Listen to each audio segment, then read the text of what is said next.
And when that fire alights, and you said it's already started to ignite by all the work you're doing in excess of football, around education, around literacy, you said you've already got young people or people playing in the national side? And with good reason, because people like me know the importance of this. Without grassroots football, there is no professional football. They have to start from somewhere. And who knows, Lincoln may well be a district secretary in Ethiopia one day.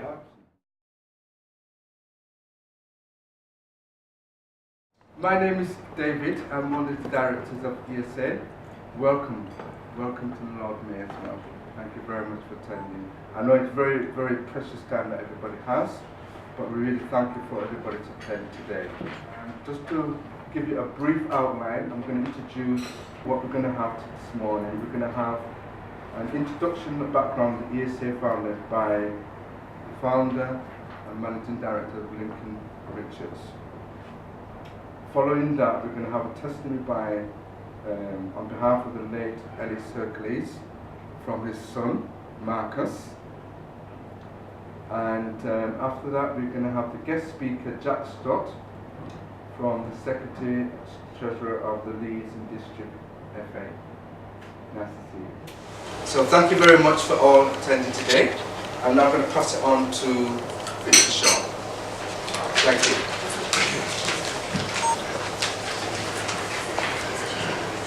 Okay, well then once again, good afternoon. Where's a round of applause? Come on!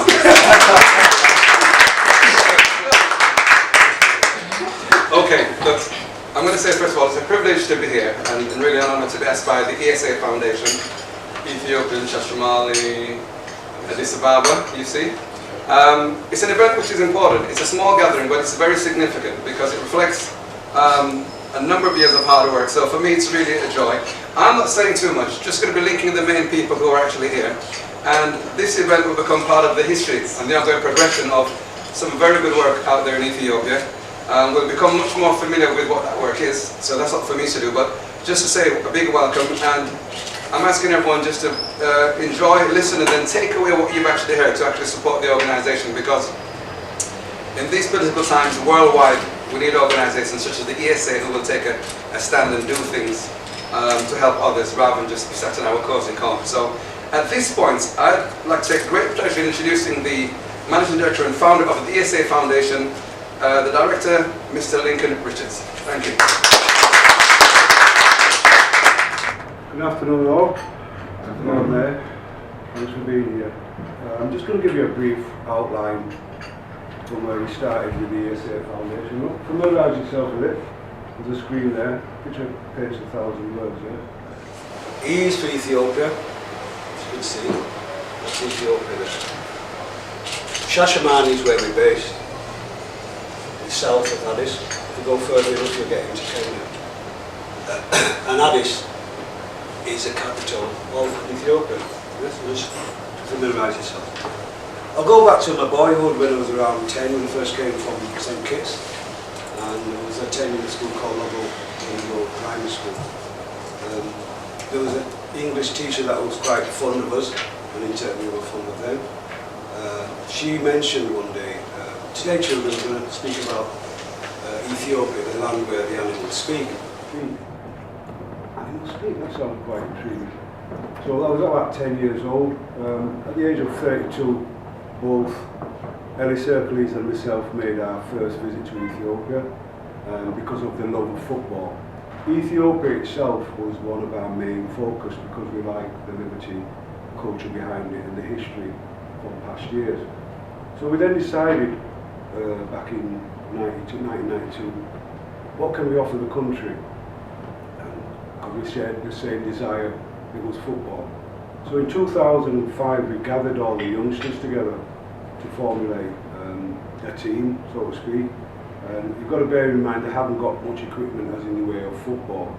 No boots, no kits or anything. So we progressed in getting donations from various different organisations with myself. Perhaps sometimes my son, Michael, would lend a hand in the way of donation with kit and the rest of it. So From 2005 to 2008, we then formulated a league which is called the Chaka Football League. In English, Chaka means forest. Chaka is the equivalent in Amharic, the national language of Ethiopia. So we formulated a league in 2008 and mainly consisted of anything between 7 under 15s to 10 under 15s, and likewise for the under 17s. The object of the exercise was to use football through to education. So at present we're based in a school called Edameda Primary School in Shashemane, and that's where we host all our games, which normally take place in July to commemorate the passing of Ellis, and it goes presentation in December for all the winners of the various cups and the rest of it. Now, that's what it is basically. Now, we've come to the stage now we're launching the ESA Foundation, which I was advised would be the next stage forward to engage governments of England and the governments of Ethiopia. We've got that relationship with the British Council in Ethiopia already, and we just hope moving forward that we can build a better relationship in terms of charitable stuff and also the business part of it, which the Charity Commission has allowed us to involve in our efforts. So that's what it is basically. So from that, I hope you've got a brief understanding of what ESA is about. Okay?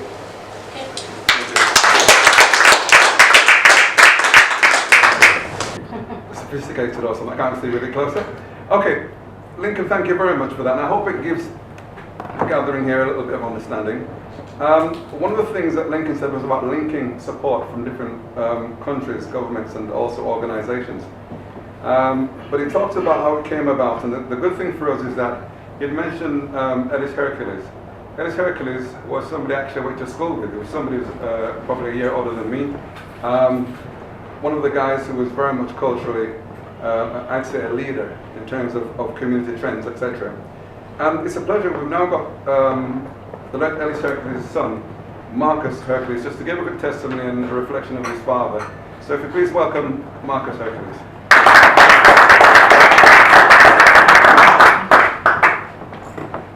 Good afternoon, and welcome to the Lord Mayor. He had a desire to represent the house, the 12 Tribal Israel house, and play a testimonial match that then they'd be able to play to go out, then the team would be able to go out and play in a league.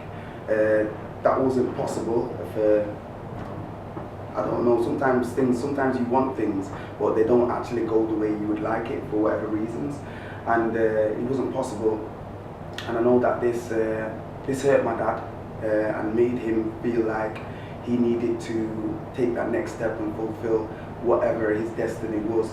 So with that, he then decided he was going to go to Ethiopia, and he was going to get whatever little bits of equipment he had, and he was going to make the move to Africa.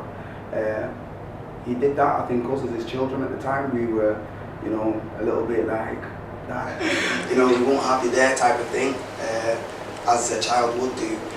But I think we all understood that it was his part, this his journey. My grandma, ESA Hercules as well, I know she has a strong connection with my dad as he was the youngest child. So I know she would have tried to keep him here and let him be with us. But that wasn't to be, he was for the people. And I think when he went to Ethiopia, he met the people, and I don't think straight away he got into football. Obviously it was his passion and it was what he did.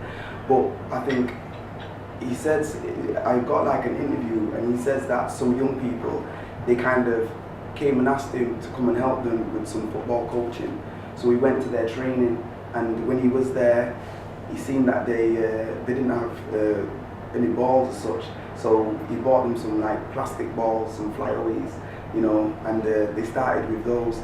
Then I think this really encouraged my dad to then feel to himself that there's a great work and a great passion that needs to be, something that needs to be done here.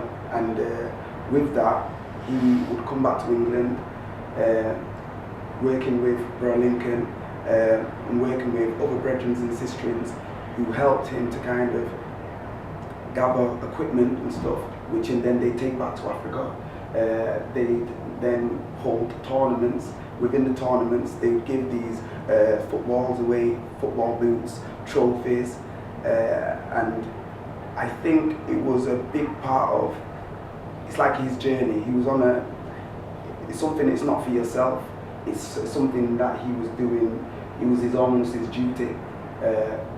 And I think in him passing, what we realized is, before I go to him passing actually, because in 2007, I went over there with my partner and my child, and we seen the work that was happening, and the kids, they were playing with no football boots at that point. They had, you know, the grass, there wasn't much grass, it was just like dusty ground. And years later, when I went back after my dad had passed, you could see the development that Reuel, my father, and the support network had put together. They'd done a fantastic job in terms of, they hadn't had any funding from anywhere or any support. It was something that they'd done out of their love and their passion for Ethiopia, and also for something, I think it's a burning desire that lied within their hearts, that they had something to fulfill. And within that, when I went back, I realized that they had some of the young people who my dad had started training from a young age. They've now gone on to represent the Ethiopian national team at under 21 level. And for me, coming from England, I just seen it as a fantastic achievement to think that somebody from Shore province, you know, down Shashemane, would then get that exposure in African countries and potentially to travel the world. And I think that's what they've managed to do. And I feel like it needs help and support to kind of get to that next level. What that is, I'm not quite sure, and I think my dad had great expectations for it, and you know, he tried with all his might, and I never realized what influence it actually had on the people until he passed. And when he passed in the July, me and my sister, we went to Ethiopia to kind of, for the end of the league that my dad had started that year, and he passed the day after the start of the league. So we went to Ethiopia to kind of, I think it was like our closure in a sense, because obviously the body was brought back and there was a funeral here. But in terms of grieving, we never, it was weird. I don't feel like, for me personally, I didn't really grieve as such. It was more of a duty of things that needed to happen to fulfill whatever it was that he was doing. When we went there, we were met by the young people who my dad had worked with, who had helped and supported. And then we heard stories of how he'd been so, you know, giving and so charitable to them. Some of the young people, he'd put them through education, he'd given them money to get education, he'd given them clothes. And it was just so strange, because what he'd done is he'd created a world for me that I could never have imagined. Like, you know, in the Bible it says, like, a good name is worth more than silver and gold. And he never had loads of money or great riches as such, but what he'd done is he created a great legacy in his work and what he'd done. And we felt that, me and my sister, when we arrived in Ethiopia, and we kind of, I know that we just knew that he wasn't meant to be with us. He was meant to go over there and do what he'd done for the people of Ethiopia. When he passed, and we went there, what I realized is that at the house where he stayed, on match day, they'd have food. After training, they'd have food. So it became a community. It wasn't just a case of we go and train and then that's it. No, we train, we come home and we eat all together. And then we go back after we play a match, we come back and we eat. And then we go out, and it created a great sense of community. And when we were there, we experienced this. They had a banner which they'd made, which had all the different teams that the league had helped to kind of progress through the years. And on the banner there was a picture of my dad in the middle. That was on the far end side in the stadium. For the first time, well, both of the teams were in the final. It's the law of God, I believe. Both of the teams were in the final, and both of the teams won. Yeah, which had never been done before. But I do believe it was the force of nature. It had to be that way almost. and we were willing it on. I was definitely willing it on. I was saying, come on, let's get this one in, yeah, let's win this one. And they did, they performed, and they performed great.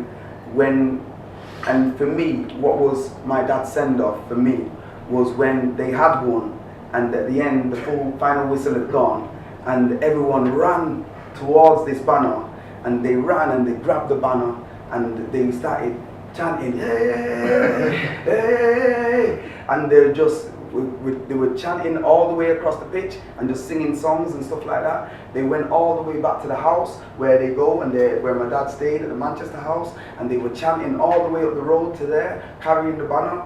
And then they had like almost, it was like the final meal then as well, you know, everyone gathered and just, you know, sat down, had some food, had some drink, and it was really nice. And I think what I realized from all of this is that in life you have to fulfill whatever it is that your passion is. That's what truly gives you joy.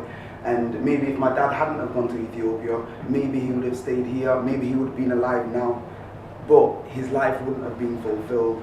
And I think what has happened is his life has been fulfilled, and also he has given something to the people of Ethiopia, the people that he revered as home, the people, and also the king and the emperor who he had acknowledged as a child, and he went and fulfilled his prophecy within that. And for that I am truly honoured to call him my father. And if we could all give him a big hand, that would be fantastic.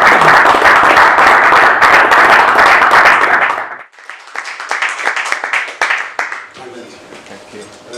Come on, give Marcus a round of applause.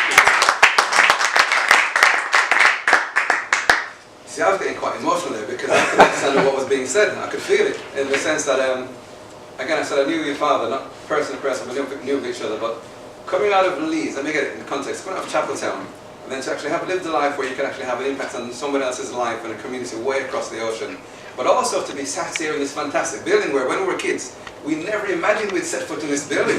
So here we are being hosted by the Lord Mayor, and here we are in a great room and having a great remembrance of your father. So again, a quick round of applause for both Marcus and his father. It started around football, and so we're very honoured and very privileged to have here the man himself, Jack Stott, who is Secretary and Treasurer of the Leeds and District FA. So please, Jack, if you come along and say a few words first.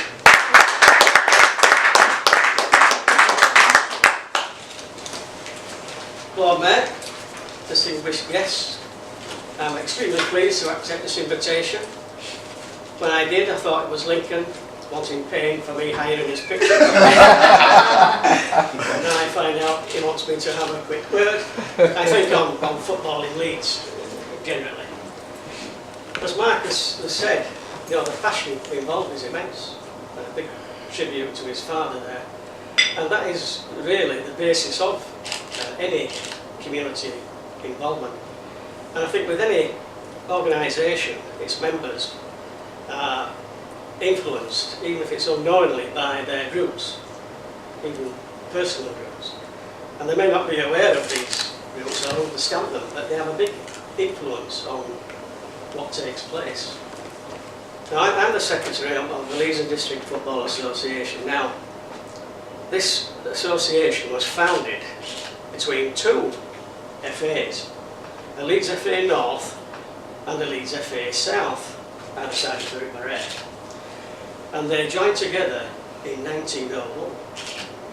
So now this is the 117th season, I think, of the AGM of the Leeds and District Football Association, which is one of 13 districts that makes up the West Riding County FA.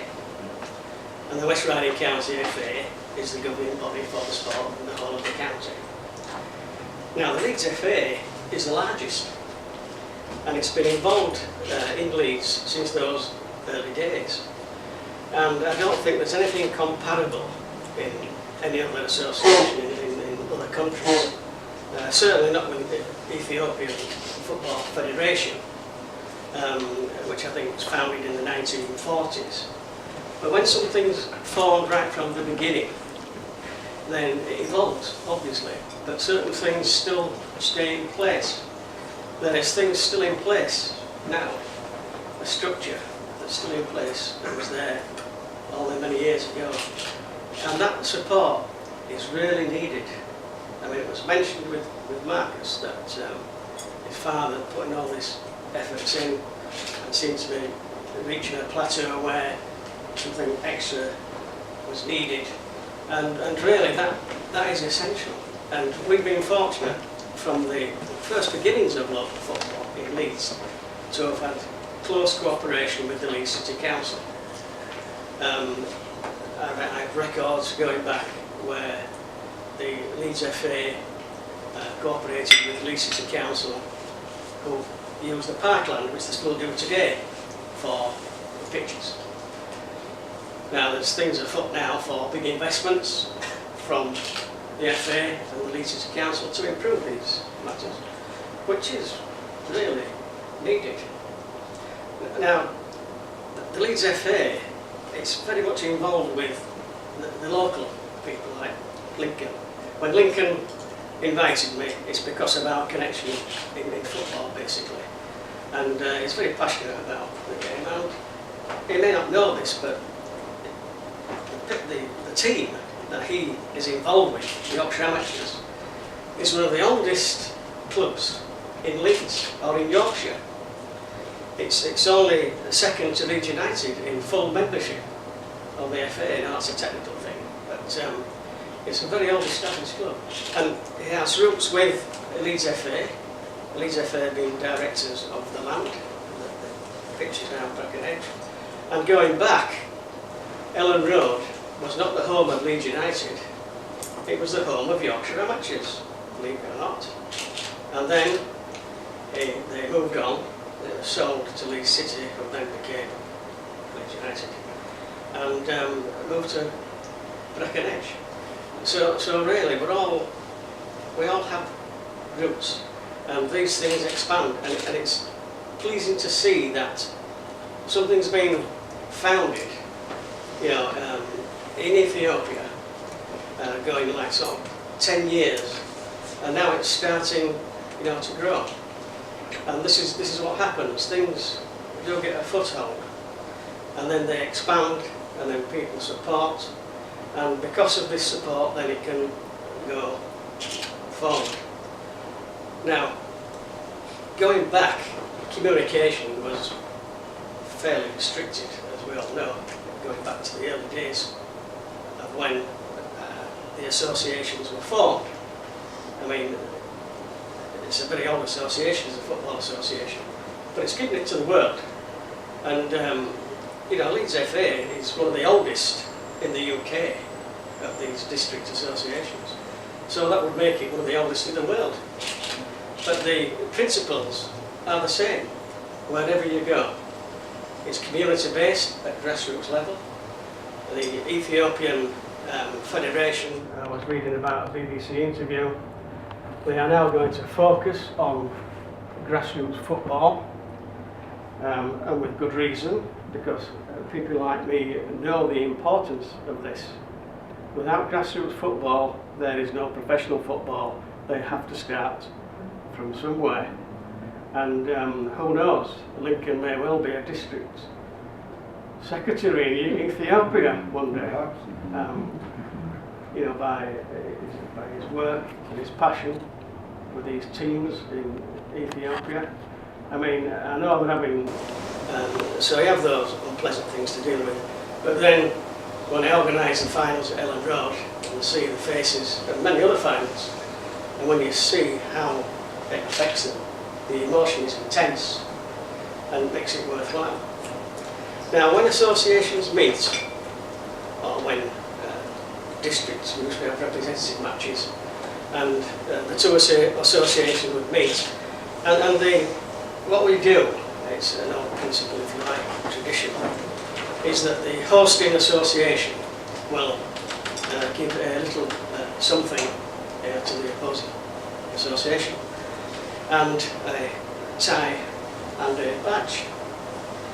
So it gives me a great pleasure now to present this small memento and tie and badge to Lincoln. I don't think expected this from us.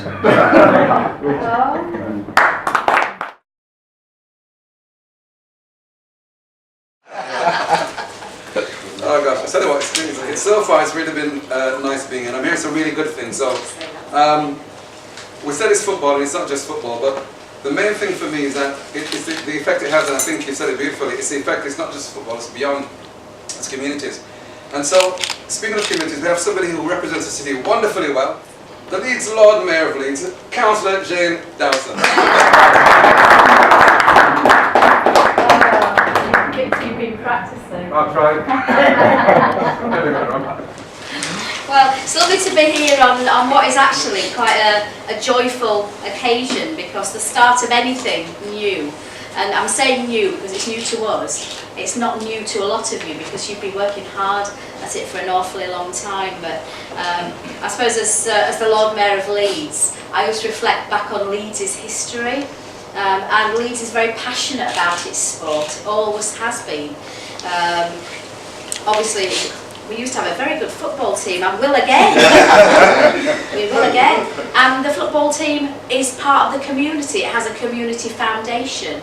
It wants to reach out and make sure, just like your foundation, that children who need that spark of inspiration can get it through football.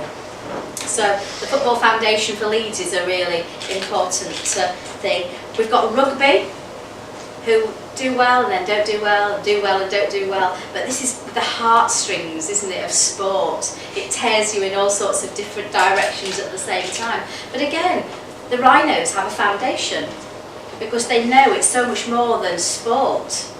It's what happens in communities. And then we've got a cricket team.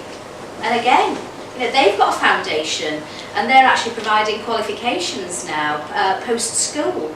But they've got a foundation as well, because again, through sport they know they can reach out to young minds that sometimes need that spark of something else. And then obviously we've got the triathlon, which comes to Leeds. We've got some really good boxers at the moment. I think Josh Warrington's going to be playing at Leeds United in not too distant future. Cycling is really big in Leeds as well. In fact, one of the last freemen of the city that we actually invested here at Civic Hall was a lady called Beryl Burton, who lived in Morley, and she was so good, she was really good. She was quicker in her day than men. I know they didn't like it at all. But football is so great, you know, and you've got the inspiration of people like the three Charlton brothers. And most people only think about England and two Charlton brothers, Jack and Bobby. But actually, the third Charlton brother now plays for England. I think he's in his 80s, and he plays walking football. And he's played for England. So that mum, all three of her sons have played for their country. And I think that's really inspiration as well, because if we're looking at Ethiopia and the development of the football around Ethiopia, I'm looking for the map again because, you know, that was an amazing thing to see. And I said to because we've all heard of Ethiopia, we've all heard of Addis Ababa, we've all heard of Djibouti and so on. I didn't realise that it was a landlocked country. There's so much you don't realise, isn't there, in this world? And I didn't realise that Lincoln, who I've known for an awfully long time now, was so involved in this. It's been a really well-kept secret that we need to tell the world about now. Because, you know, if you've got something worth shouting about, you need to shout about it. And I think the banners and the work that's going to go on and making the links with the West Yorkshire Football Association as well, and the Leeds people is really key to that, because you mentioned several things that you didn't have. Ethiopia has the young people, it has the communities, it has a lot of spirit, it has a lot of heart. What it doesn't have is a library building. And you're building that through the foundation. And I love the way you've put this, it says football through education. Now we have it the other way around here, education through football. Because we keep talking about young minds. and how to access young people. And in this country, you're looking at disaffected young people who need something because school isn't for them. But if you can learn maths by learning the speed of a ball, or the trajectory of a ball, or what angle you need to stand at to actually get that ball into the goal, you're learning, but you're learning through stealth. But here, you'll be learning because these young people I know will want to learn, they'll want to come. And the inspiration of Marcus's dad, of Ellis and of Lincoln, of actually going out there and helping something that people want anyway. You're providing the spark to the kindling that already exists there. And when that fire alights, and you said it's already started to ignite by all the work you're doing in excess of football, around education, around literacy. You've said you've already got young people or people playing in the national side, is that right? I mean, how fantastic is that? What better thing there is for somebody to have the aspiration to represent their country. And that aspiration has come through the work that you have all been doing, which I think is absolutely phenomenal. I was talking to Lincoln earlier about the language of sport, because it doesn't matter where you go. And Councillor McKenna told me this because he's a really big Leeds United supporter. And he said it doesn't matter where you go. It doesn't matter whether you go to South America, you go to America, you go to Asia, you go to Africa. You mention Leeds United and everybody wants to talk to you. Apart from Manchester United fans. But everybody wants to talk to you and they want to talk football. It's a universal language. A universal language by people who have a passion for that sport. But then it transcends sport into forming friendships and long-lasting friendships based around sport. And I think you couldn't ask for anything better that we bring communities and we bring countries together through a shared passion. I think I'll probably just finish with one particular thing about legacy. And maybe that's one particularly for you, because really it's wonderful to have a legacy and you followed through on that legacy.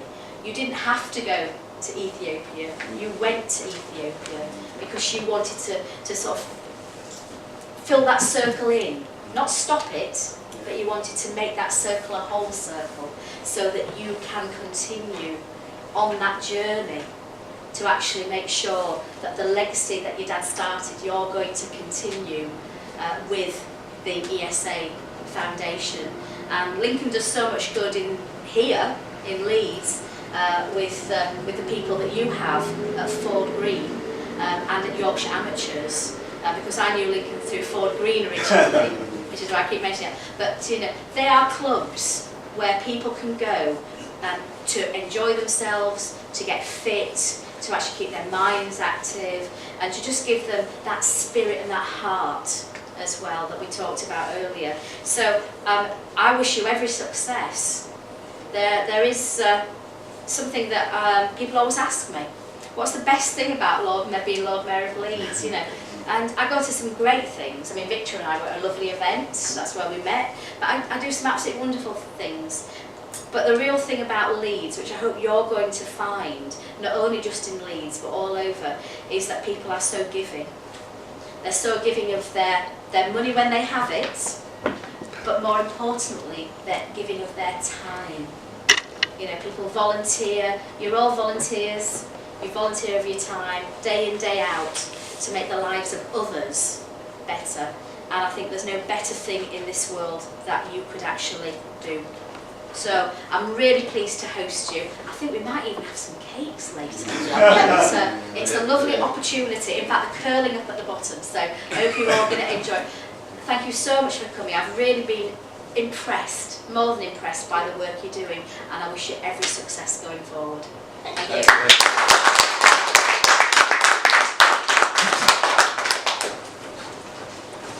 Well, I want to just say thanks to the Lord Mayor. Just a quick sharing. I meet lots of politicians and different people at different places. What I always find about it is the human side of you, and you know exactly what you're talking about. You talk with passion. No, it's important because you get to these functions and somebody can come on the turn for the sake of it, but I really appreciate listening to what you've actually said, and I think you've picked up on some good points. The legacy, the hard work that's been started by Lincoln and the rest of the team. I think that's so important, and for the rest of Leeds, hopefully, and with the expertise and the experience of the FA transferring some of that experience and knowledge to helping to build what's happening in Ethiopia. That's going to be so important. Another round of applause please for the Lord Mayor. We're coming to the end, so there's only one thing for me which I think is important. Sometimes you don't really know who's doing the work behind the scenes, so I'm going to really just ask very quickly. I'm going to ask David to close the whole session as we go for lunch, but I'd like to ask Andrew and Lincoln and David to come forward so we can see who the directors are of the ESA Foundation. And at least when they come and bother you on the road, you'll know exactly what type of support they need. So if you stand forward for a quick Actually, by the middle, up tallest. And it's okay, you said it beautifully, people start the work, and you won't realise just how much has gone into the background, etc. I'll tell you what's funny actually, Ellis is in here, so come forward please Marcus, just stand next to him, on behalf of your father. Please, give him a round of applause. Please.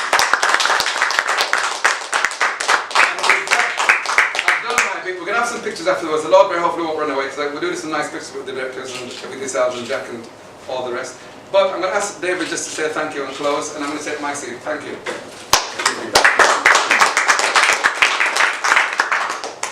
Ladies and gentlemen, that is now already established. It just needs to expand a bit more. And with the education, as you know, with the Edinburgh School, that is almost completed now. We've just got the interior side to finish off. And once that's completed, that will be fully kitted out with books. So we are going to be looking for to donate all kinds of different books for that school. So it's ongoing expansion. So I'd like to thank you all.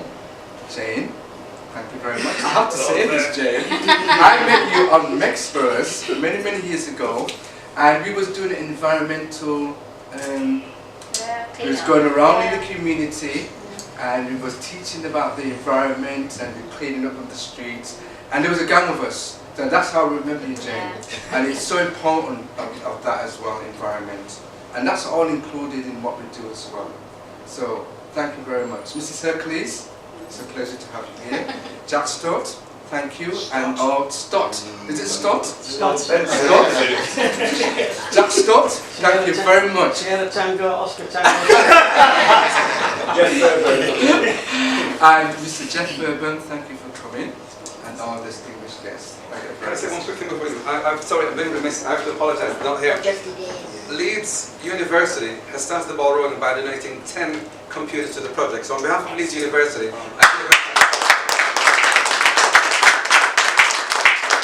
computers for Africa, that is really important. And again, in Ethiopia, they're trying to up the game in regards to digital play in the whole of Africa as well. So hopefully we can get involved with that as well. So thank you very much. Yeah. Thank you.